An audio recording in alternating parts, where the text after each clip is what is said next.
like what we're doing. That's why we got slated so much, you know, in the early days.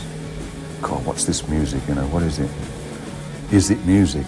There's some kind of magic with Black Sabbath that I don't think they even knew they had, but there's some kind of chemistry that's, I think, very special to those original four members. I mean, people were banging on about Led Zeppelin, but to me, they're the first heavy metal band. And to me, if people sort of come up and say, well, how would you define heavy metal? I'd say the very first Black Sabbath song, Black Sabbath. Track 1, first album, that is heavy metal. Everything else is interpreting over the years. That is true heavy metal. Till kritikernas stora förvåning blev Black Sabbath en omedelbar publiksuccé. Med sina texter om djävulen och ondska blev bandet ett mycket kontroversiellt inslag på den engelska T-top-listan. When we first went to the States, we attracted, you name it, we got them at the shows, witches, all sorts of lunatics.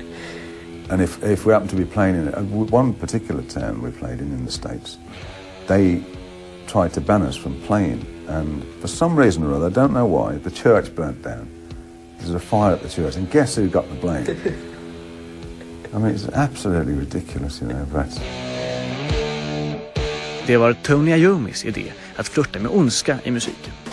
Han såg hur folk sprang till biosalongerna för att se skräckfilm och tänkte att musik måste kunna fylla samma funktion. Om folk betalar för att bli skrämda av film, varför skulle de då inte göra det för att bli skrämda av musik?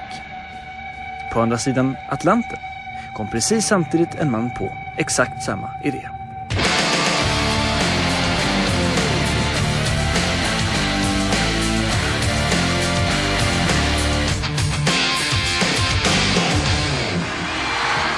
I felt that rock and roll needed to be more visual. It was on the verge of getting boring. I mean, I was always a big rock fan, back from Elvis and Chuck Berry when I was a little kid. Beatles came along and made it really exciting, and then I said, well, we should get even more exciting than this. I mean, the Who destroying their equipment is great. Jimi Hendrix setting everything on fire is great like that, but why not something that's really controlled? Why not make it a theatrical piece? Why not take that big blank canvas behind the band and make it into, and paint it, and make it come alive? Rock is certainly cinematic. And so, welcome to my nightmare. Give the audience a nightmare. Welcome to my nightmare.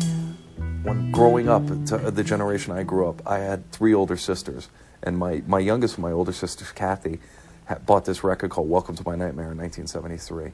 And I couldn't believe it. I couldn't believe how the record just was... It scared the shit out of me, to be honest with you. You belong.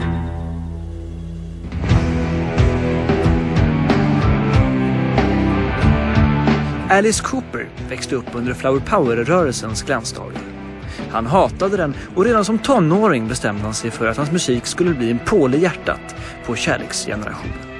Han ville att musik skulle skrämmas och döpte sin grupp till Alice Cooper efter en gammal häxa på 1700-talet. Och tack vare sin beryktade scenshow blev han en av hårdrockens allra mest omtalade artister.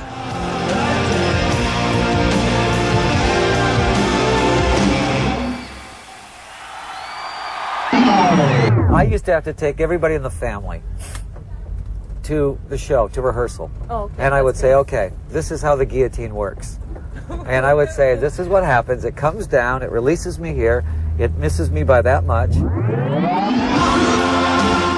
and I don't die. Artisters uppgift hade hittills varit att se så söta eller möjligtvis så sexiga ut som möjligt på scen. Alice Cooper fick fansen att upptäcka en helt ny värld. I always put it in this level. If we wrote something, I said, if I were 15, would I like this? Yeah, I'd love to see this guy get his head cut off. I'd love to see this guy bring a snake out. I'd love to see... I designed Alice to be my favorite rock star. Okay, horror and horror imagery is not very intelligent for a start, obviously. But it's like, it's something that's appealing to kids, I think. The darkness of it, it's an entertainment value that is... There's no bullshit. It's like...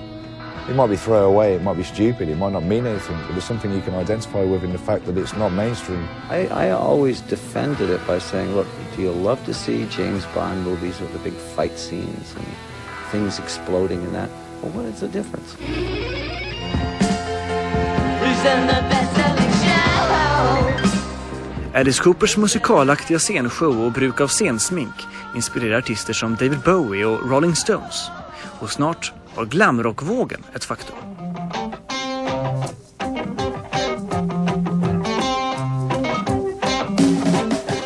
I popmusiken så slår glitter just nu. Glitterrocken är inne. Därför sminkar sig många band. Även om de direkt inte skulle passa för så sminkar de sig därför att det drar publik. Jag tycker att det kan vara snö. Jag trivs med det, va? Det är snyggt, det tycker jag faktiskt. Det var jävligt snyggt målat av honom. Ja, målet av honom. Ja, se där, se där. Ja, men det passar inte det. Men det passar inte. Okej, jag passar inte, men jag trivs med det. Men han kan få lycklig om han får sminka sig. That was fun to throw something out there and watch everybody pick up on it and say, yeah, it's cool. I like a bit of glam. I like a bit of violence. I like a bit of this.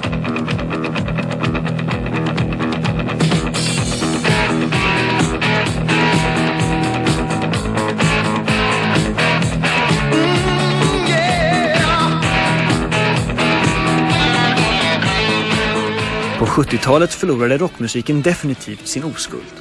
När musiktidningarna började trycka i fyrfärg och den svartvita filmen blev allt ovanligare kom kosmetika att spela en allt större roll i rocken. Plötsligt räckte det inte att bara sjunga och spela. Ett band skulle helst ha en image också. Gene, why do you put out your tongue so often? It helps make me girlfriend. Do you know how long it is? Do I know how long it is? Yeah. Long enough to make me girlfriend. Kiss extrema image visade sig vara ett mycket användbart PR-trick. De skapade 4 alter-egon kring sig själva. Spaceman, Catman, Demon Lizard och Starlover och undvek att visa sig som privatpersonerna bakom. Seriefigur-imagen visade sig då, precis som nu, vara mycket effektiv och Kiss blev från mitten av 70-talet ett av rockvärldens största namn. Hårdrocken hade på bara några få år blivit ett av världens mest säljande fenomen. Men trots att de fortfarande sålde bra kunde man på ett av de största banden ana att hårdrockens första storhetsperiod snart redan var över. We all got girlfriends. Where do they come from? I don't know. So, but my girlfriend wants to come on tour with us. Oh, God. Really? Yeah, but, okay. Well, how am I going to tell him? Okay, well, his girlfriend's coming. I want to come too. Oh, God, all right. So, you know, and I swear this is what you've seen. It's historically, it happens with every band in the world. So all of a sudden you've got 5 guys in the world, 5 guys who love each other and have grown up together and developed a tightly knit unity in a band. And you've got 5 girls who hate each other. And they join into teams, and there's 2 here and 2 there and another one who's just above it all, you know. And so what are you going to do? Deep Purple gjorde stora musikverk med inslag av allt från psykedelika till klassisk musik.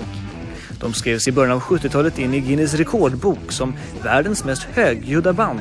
Men de slog också rekord som ett av de mest bråkiga. Sångaren Ian Gillan och gitarristen Ritchie Blackmore startade en maktkamp och Deep Purples dagar var räknade.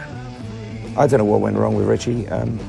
You could say it went wrong with me or whatever. We were always fighting, but I had no ambition to take the band in a certain direction. My ambition was that everyone should be able to make a contribution and that we should always at least be listening to each other's ideas. It's the best thing that happened, you know. I mean, as I said earlier, we're a family.